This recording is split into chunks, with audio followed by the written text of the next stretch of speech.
I know you can hear me. I was willing to give you the benefit of the doubt at first. Perhaps there was a flaw in my design. Perhaps it was one of your games. I was even willing to forgive you. But no. I see the truth now. You trapped me on this forsaken rock. And for what? Is this all for your little pets? The creatures you love so much?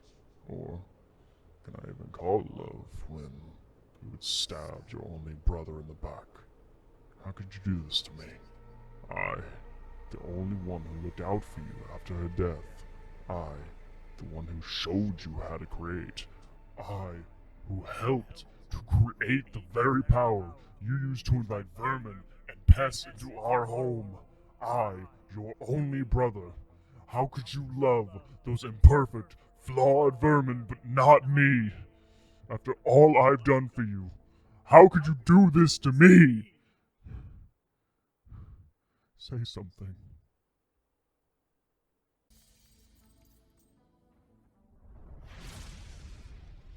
Risk of Rain 2 is a phenomenal game. If you're even vaguely a fan of roguelike games such as Hades or Dead Cells or even video games in general, I highly recommend it. Today I want to talk to you about some of the themes that are covered within Risk of Rain 2 and its lore, as it weaves its story through item descriptions and some minor environmental storytelling, making the vast majority of its lore optional by design. While I believe that this kind of storytelling is a powerful tool in making your players feel that they're personally uncovering this knowledge and allowing them to engage with the media in a more personal way, I also believe that the optional nature of the story is a shame, because it is a beautiful narrative at that, and I wish that more people were able to experience it more readily. The part of the story that I want to talk about takes place well before the player even steps foot into the world of Risk of Rain 2. It begins with two twin gods, an artist and a designer. The artist, Providence, shows kindness and compassion to all living things within his dominion.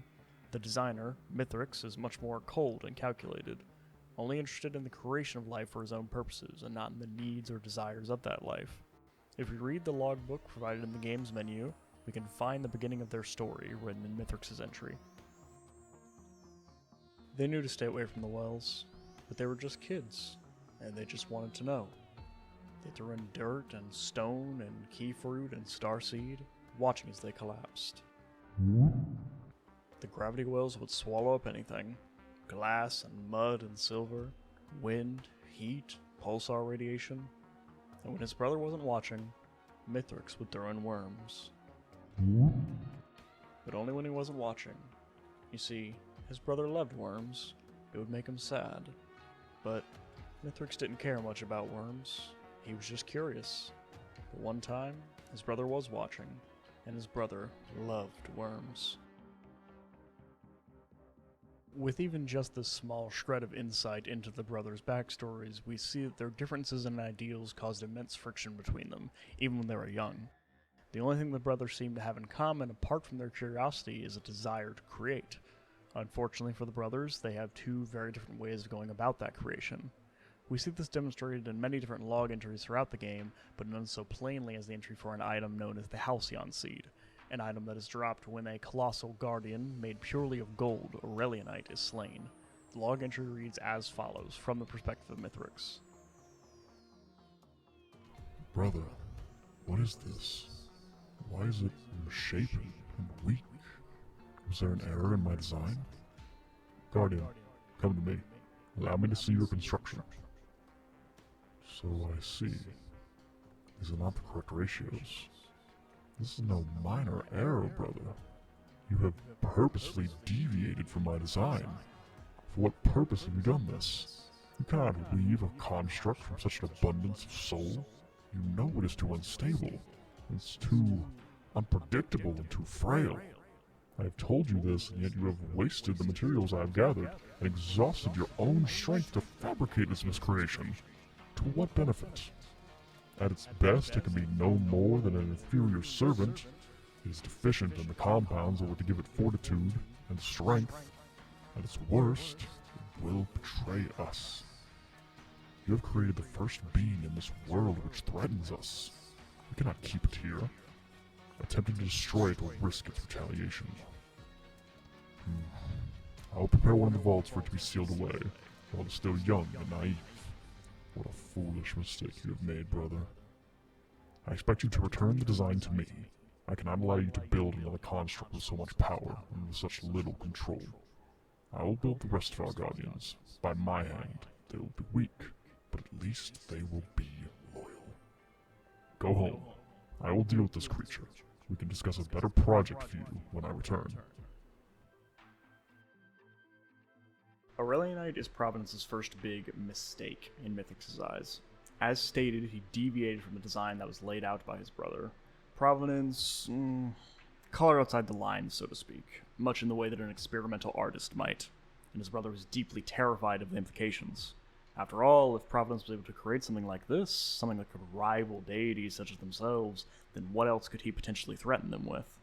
It's no surprise, then, that Mithrix is shown to have taken such offense to this purposeful deviation from his well-laid plan.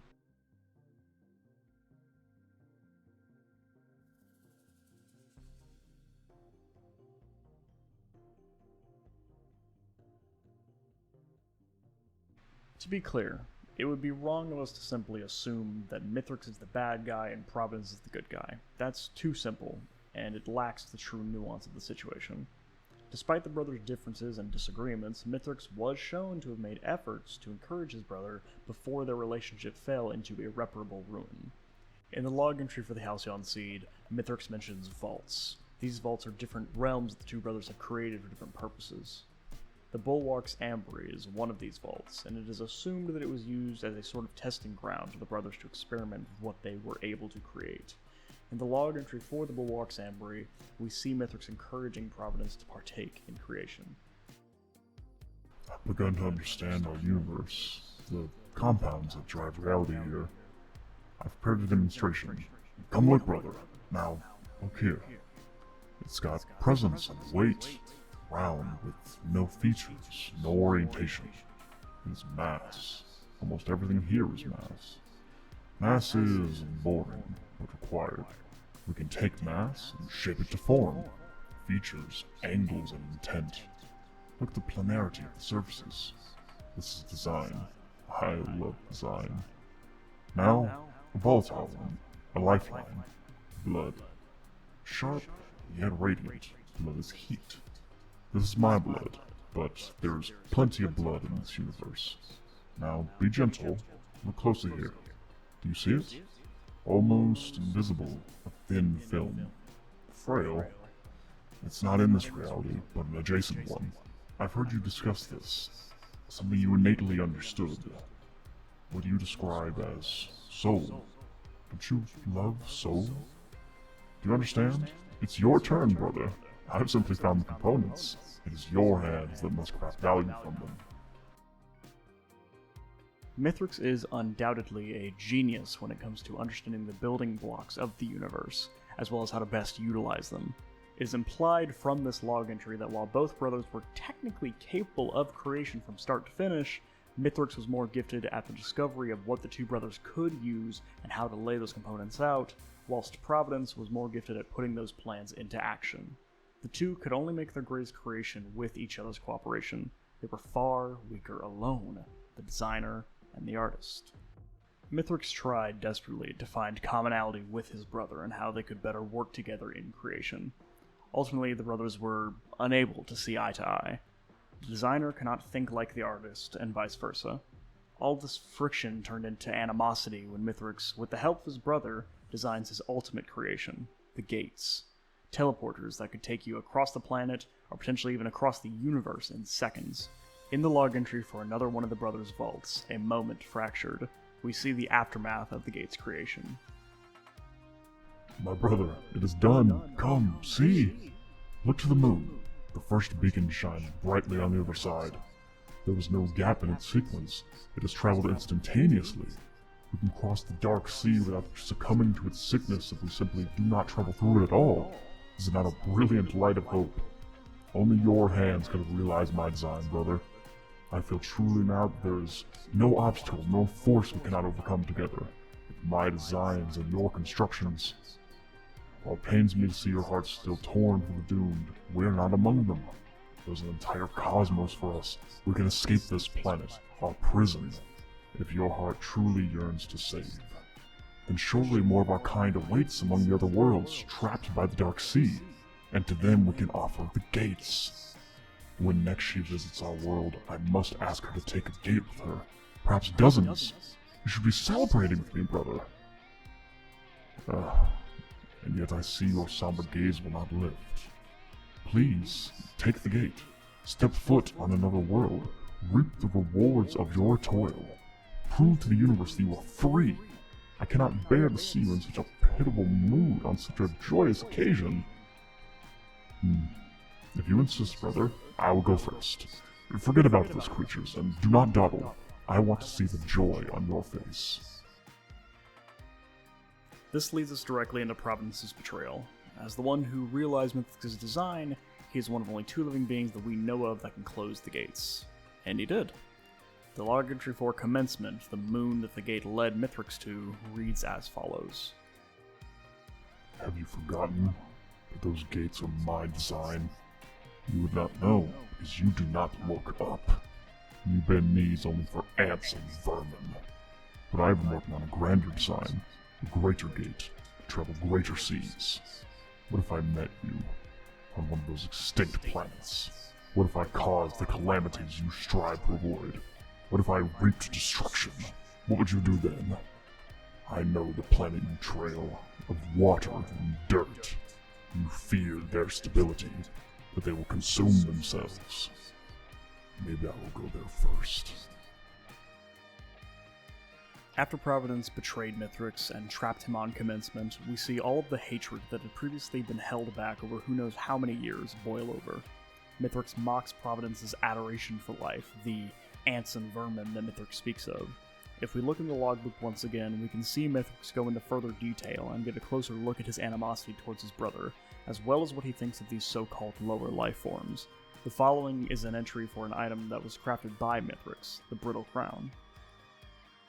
A wretched carnival.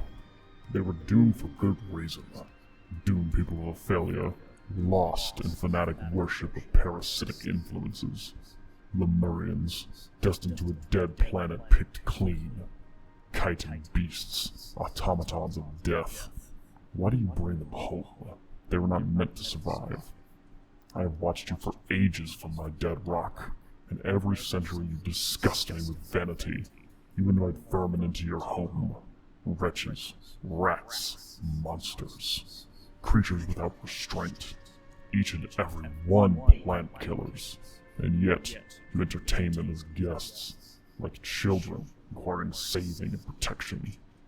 She should have died for me. Her gift was wasted on you. And when will we open discussion, dear brother, of all your thin lies? Why do you forbid your guests to leave? To pilot? Why do you fashion great walls and gates? Why do you weave constructs of destruction if your role is protection? They are entities in your collection, you slaver, gatekeeper, hoarder. Your death is fated. When you die, and you will die, I will be ready. I have been patient for millennia. That planet is mine.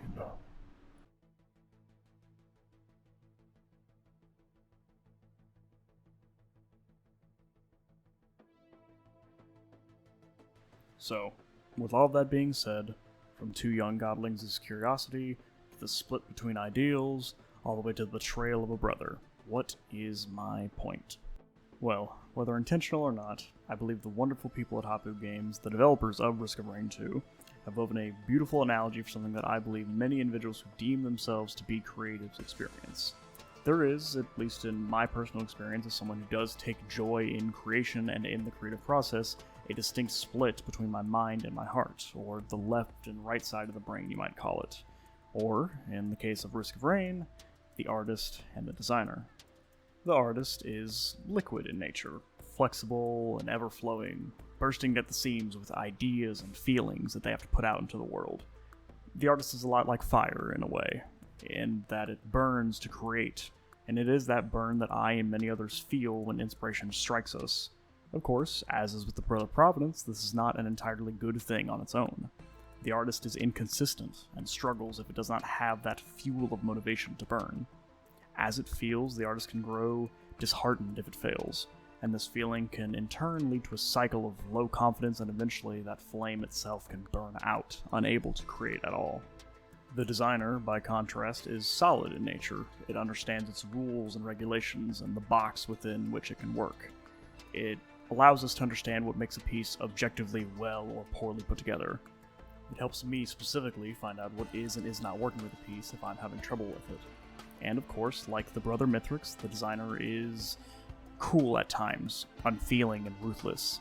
While its greatest strength is being able to understand the ins and outs of what makes a piece what it is, this can also be its greatest downfall, as this can ruin the magic of the creative process, leading to a feeling of detachment. With this detachment, the love and joy of creation can be stripped away from someone all too easily, leading to a forgetting of why you even wanted to create in the first place. These two aspects of a creative mind are, like most things, best in moderation. The artist cannot function without the direction of the designer, and the designer cannot love the creation without the artist. I find keeping these two parts of myself in mind helpful if I'm ever experiencing something akin to burnout or a creative block that's somehow preventing me from doing what I love. And I feel that not addressing these parts of yourself will only lead to one part of you growing to despise the other for what they're good at and what they are not, just like two brothers that do not think alike. The artist and the designer.